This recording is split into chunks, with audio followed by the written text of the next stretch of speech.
문재인 대통령이 집권 후반기 첫 기자회견을 엽니다. 신년사는 지난주에 이미 발표했던 만큼 기자회견 시간 대부분은 질문과 답변으로 진행될 것으로 보입니다.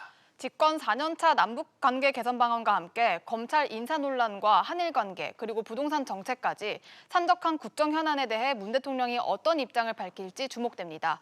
기자회견에서 다뤄질 내용들 이종훈 평론가 모시고 미리 보는 시간 가져보겠습니다. 안녕하십니까? 네, 안녕하세요. 안녕하세요. 네, 먼저 이야기됐던 대로 신년사와 기자회견의 모두 발언이 그렇게 크게 다르지는 않을 것 같으니까요. 이 신년사의 내용부터 좀 다시 짚어주시겠습니까? 네, 그러니까 이제 지난해하고 좀 올해 좀 그 신년사 또 기자회견 양식이 좀 바뀌었죠. 예. 지난해 같은 경우에는 이제 신년사 하시고 곧바로 기자회견을 했는데 올해는 좀 분리를 했습니다. 그렇죠. 그래서 이제 짧게 모두 발언이 아마 이제 오늘 있을 것 같은데 그렇게 길게 할 것 같지는 않고요.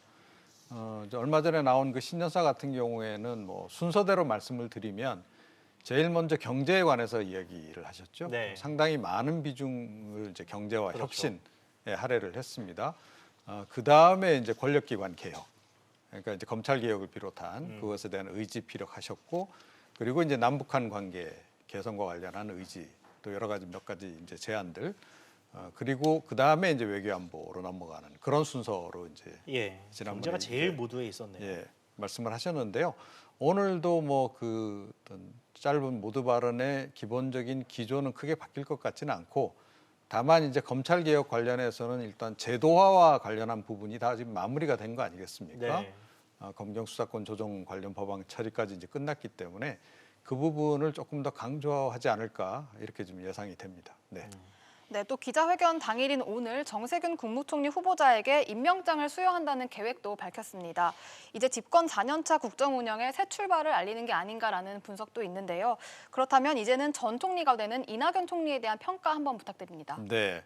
뭐 이낙연 총리 같은 경우에는 뭐 평이 굉장히 좋은 편 아니었습니까? 예. 그리고 뭐 그러다 보니까 이제 그 차기 대권 주자 그 뭐 선호도 조사에서도 보면 계속 지금 1위를 달리고 계시고, 뭐 진보 진영에서도 뭐 평가가 좋지만 보수 진영이나 중도 진영에 계신 분들도 그렇게 거부감을 안 갖는 이제 그런 분이 이제 되신 거죠.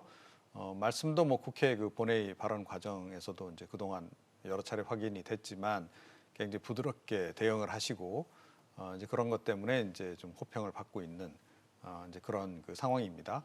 이제 그럼에도 불구하고 과연 책임 총리로서의 그 역할을 제대로 했는가, 이 부분에 대해서는 조금 좀 미진한 감도 없잖아 있다. 그러니까 문재인 대통령이 그러니까 이번 정부 들어서 특히 책임 총리제, 책임 장관제를 강조를 했습니다만 실제로는 청와대가 뭐 거의 모든 걸 주도하는 청와대 정부다, 이런 얘기가 또 많이 나오고 있고, 실제로 뭐 이낙연 국무총리가 청와대와 뭐 여러 가지 몇 가지 사안들과 관련해서 또 주요한 뭐 경제 현안이라든가 이런 걸 가지고 대립각을 세웠다든지 아니면 뭐 서로 좀 갈등을 빚었다든지 그런 전례가 전혀 없습니다. 그 얘기는 뭐 원만하게 잘 해결했다라는 의미이기도 하지만, 달리 보면 청와대의 뜻에 그냥 무조건 따르기만 한 거 아니냐라고 하는 비판도 나올 수 있는 그런 대목도 없잖아 있는 그런 상황입니다. 네. 그렇군요. 자, 그러면 이제 앞으로 가게 되는 정세균 신임 총리에 대한 이야기도 좀 해봐야 할 텐데요. 네. 프로필을 보니까 이 정세균 신임 총리의 경제 관련 경험이 참 많습니다. 이게 우리 경제 활성화에 좀 도움이 될 걸로 기대를 해도 될까요? 뭐 이제 그래서 사실은 이제 정세균 전 이제 의장을 국무총리로 선택을 하신 것 같아요. 네.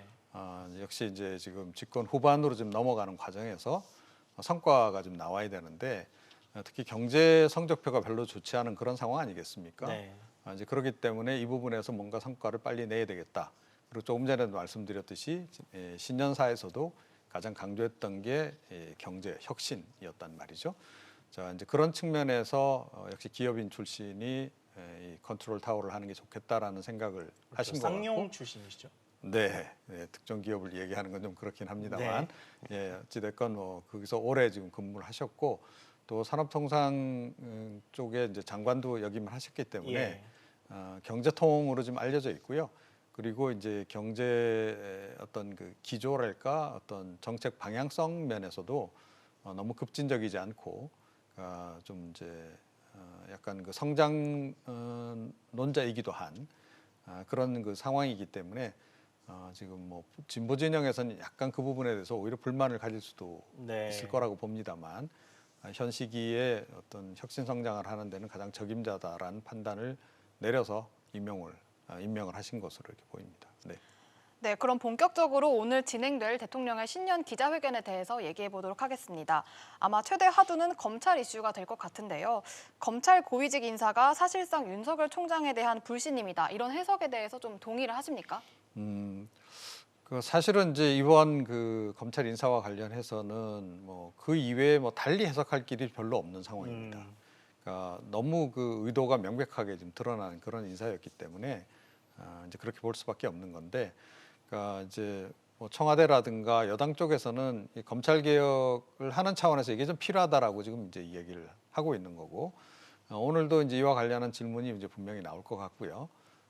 거기에 대해서 문재인 대통령이 무슨 얘기를 하실지 지금 굉장히 지금 관심이 모아지고 있는 상황이긴 한데, 대략의 방향성은 좀 예상이 가능할 것 같습니다. 그러니까 검찰 개혁 차원에서 이거는 이제 불가피한 것이고, 그리고 이 검찰의 뭐 수사권이라든가 기타 전반적인 검찰권 행사는 좀 자제할 필요가 있다, 자제될 필요가 있다라고 하는 부분에 대한 얘기를 오늘도 원칙론적인 측면에서 다시 한번 강조하지 않을까 그렇게 여겨지는데요.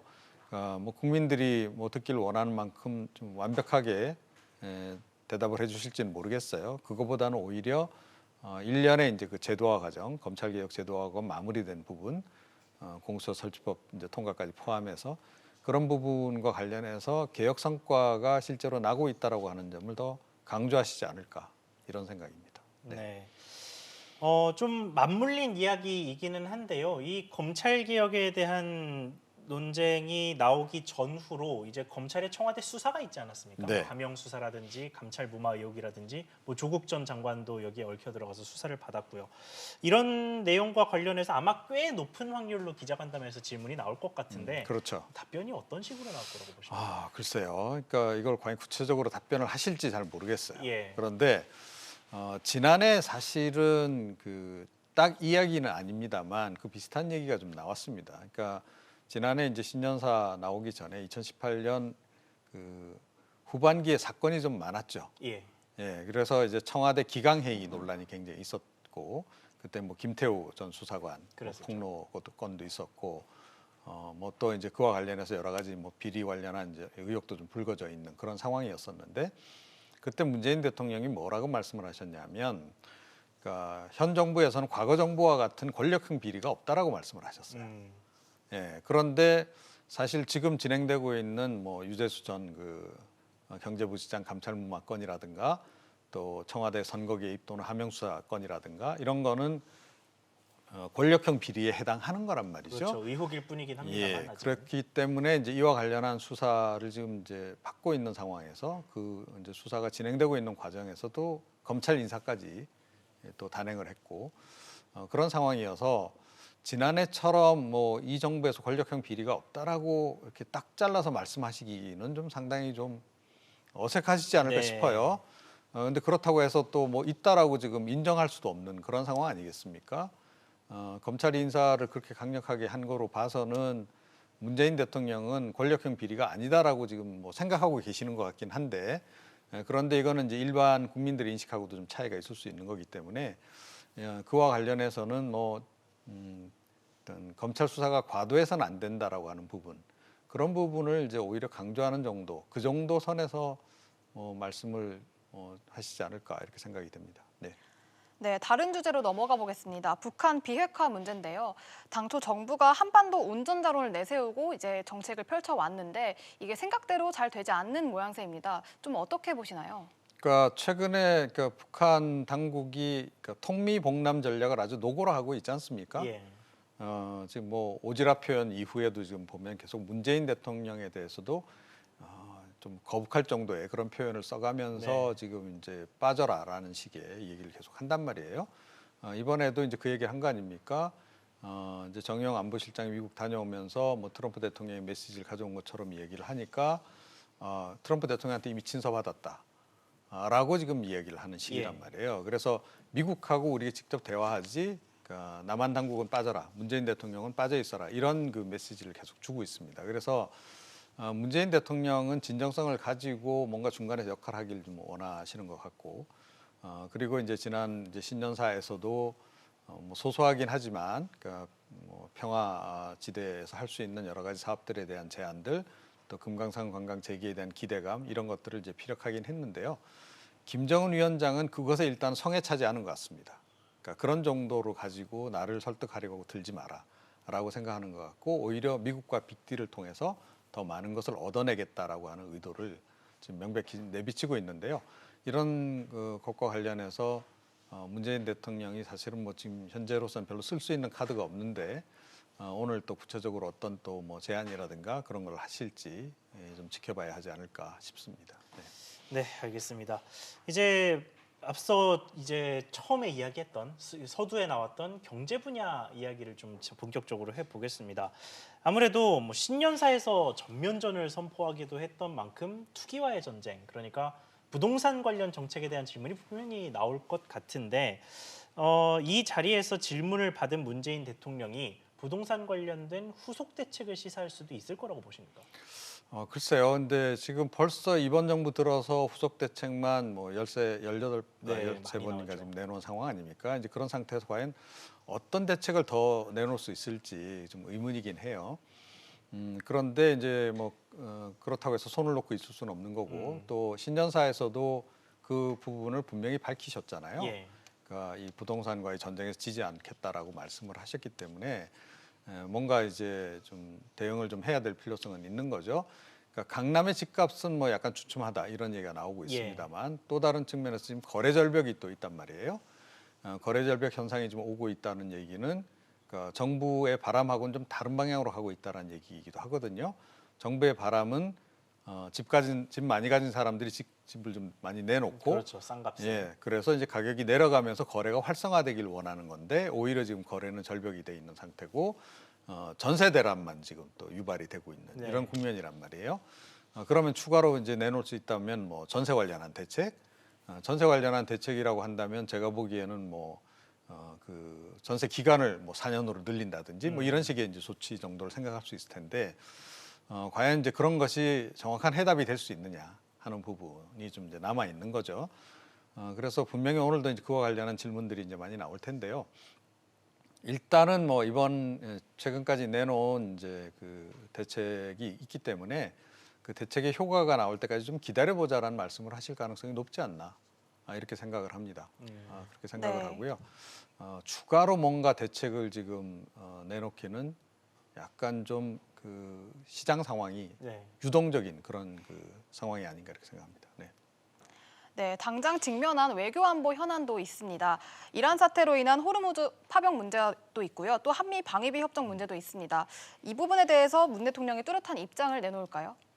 그 상당히 민감한 이제 문제인데요. 그러니까 뭐 이란 관련해서는 사실은 뭐 우리가 이제 그 이란에 대해서 수출 제재가 이미 이제 이루어졌고, 우리가 이란 쪽에서 이제 원유를 수입하거나 하지는 않습니다. 이제 그럼에도 불구하고 이제 불똥이 옆으로 튈 경우에 이제 여파가 미칠 수 있는 그 부분을 이제 걱정을 좀 하는 거죠.